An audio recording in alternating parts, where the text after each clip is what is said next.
I have dedicated my professional career to the study and control of arthropods.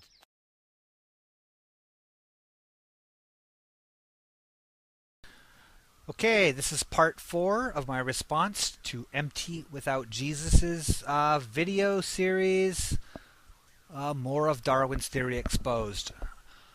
You start this portion off with a quote from Lewontin, Richard Lewontin. I'm very familiar with this quote, and I'm going to go into some detail. Probably I guess the last video, maybe video 5. About the quote mine. This quote from Lewontin that you make here. I'm not going to read the whole thing. Again, like you did not, but you cite this. Okay.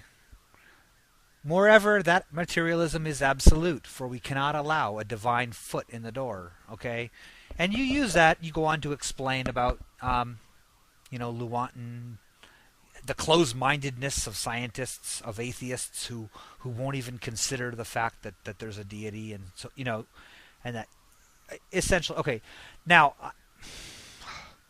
I got to tell you how tired I am of this quote. Okay, I'm pretty sure I made a video series about it. If I didn't make a video about it, not a series, a video about it.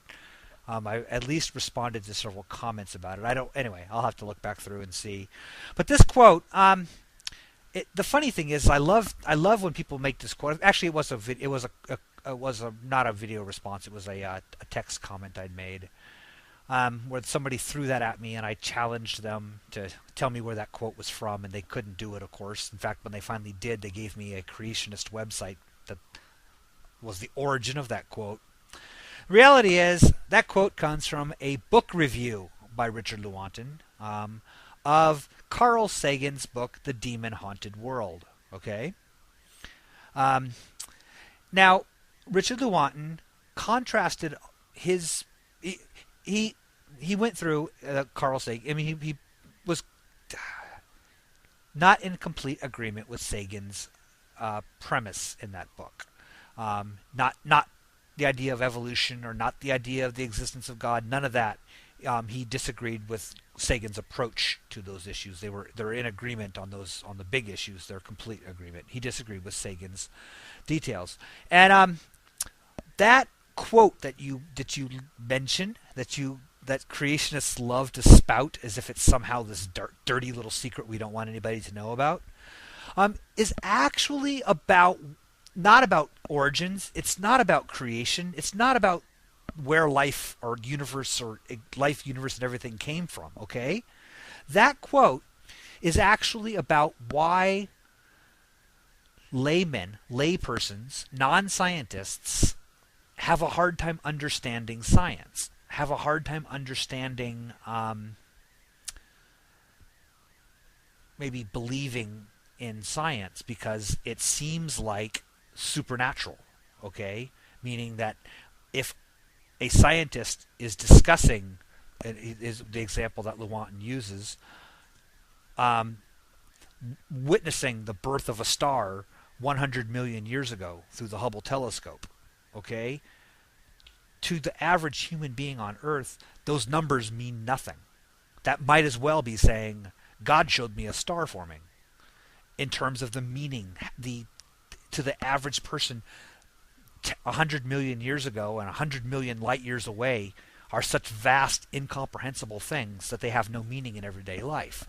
Okay, so Lewontin is trying to state, I'm not going to get into the details of what Sagan was attempting, and what he was saying in that book. It's a wonderful book, by the way. Again, I don't agree with everything in it, but it's a great book.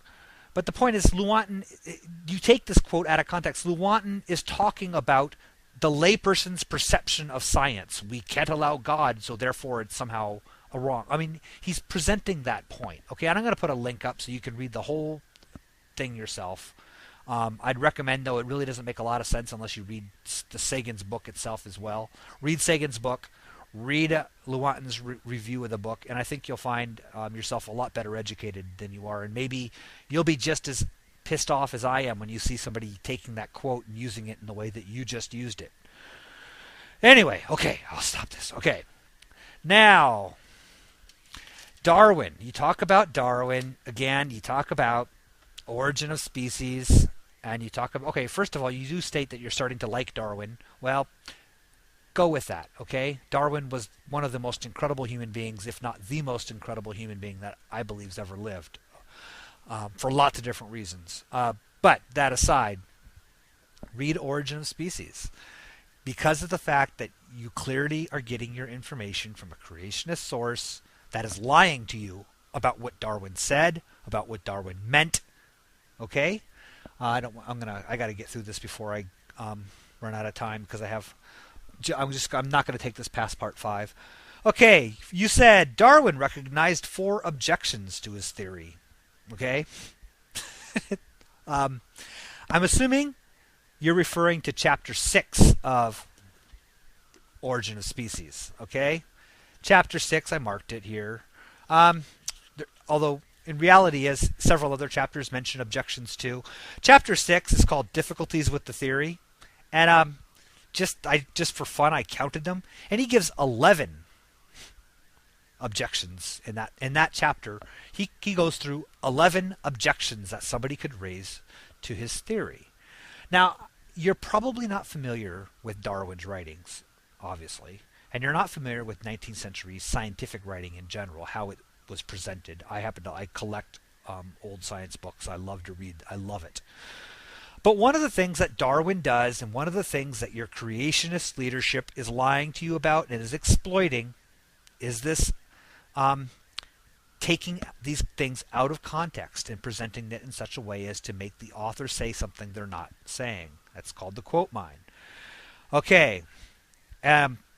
Darwin wrote, in that, especially in this section he wrote throughout his book, though you'll see the same thing, where he will state, one might say, and I'm just paraphrasing an example, he will start off a chapter with, one might say that the eye, with its incredible complexity and multitude of parts and precision of detail, could never have evolved to think, or evolved stepwise, or to have evolved by chance. To say such a thing would be absurd. Okay, that's the quote that creationists will take and go, even Darwin admitted, ignoring the very next paragraph where Darwin then says, but then consider this plausible scenario, or then consider this, where he goes through with the eye example. He does 4 pages after that where he goes through detail by detail where the eye came from. And remarkably, given how poor we understood such things at the time, his description of eye evolution is pretty much the same one we have now. It's changed very little. We've added to it now. We know more of the biochemical processes that occur. We know more about the proteins involved in optics. We know more about the bioelectronics of optics and such than Darwin knew. But he made the analogy of a telescope, and the additions of simple parts stepwise to a telescope improves its efficiency. We use the modern interpretation. We talk about a camera evolving from a pinhole camera to a fully lensed modern camera. He was dead on with it. Absolutely precise, dead on. It's one of the most brilliant pieces of the book. And the fact that creationists take that one quote at the beginning, and they do that with all of his other things too. Okay.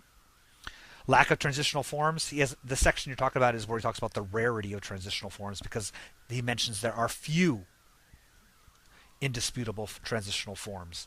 All right.